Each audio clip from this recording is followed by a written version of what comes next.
Petrol, diesel సరఫరాలలో ఎలాంటి ఇబ్బందులు లేవని సోషల్ మీడియాలో వస్తున్న వదంతులను నమ్మకండి అని పెట్రోల్ బంక్ యజమానులు తెలిపారు. స్టేషన్ వడ్డపల్లెంకి ముందు నియర్ చిత్తారామ టెంపుల్ మాకు పెట్రోల్ డీజిల్ బాగానే ఉంది. మా ట్యాంకర్ రోజు లోడ్ వస్తూనే ఉంది. దీని విషయంలో మీరు బాధపడవలసిన అవసరం లేదు. దయచేసి మీరు అర్థం చేసుకొని నార్మల్గా వచ్చి నార్మల్గా పెట్రోల్ తీసుకుంటే బాగుంటుంది. ఎందుకంటే ఎలాంటి షార్టేజ్ లేదు. ఏదో బోకస్ వార్తలు విని వచ్చి మనకు కానీ ఏ పంపులో కానీ ఇబ్బంది జరుగుతూ ఉంది.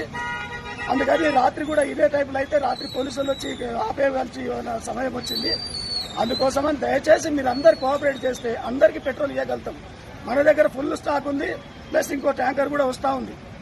దయచేసి మమ్మల్ని కోఆపరేట్ చేయండి.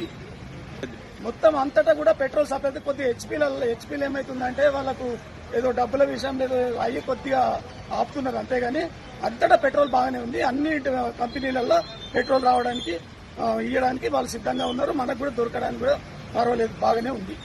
పొద్దున మనకు 4:30 లైన్ కట్టిరు. మనం 5 గంటలకు స్టార్ట్ చేసినాము. 5 గంటల నుంచి కూడా ఇదే విధంగా సాగుతా ఉంది. ఎంత చెప్పినా కూడా వినట్లేదు. ఏం ప్రాబ్లం లేదన్నా కూడా వాళ్ళు వినట్లేదు.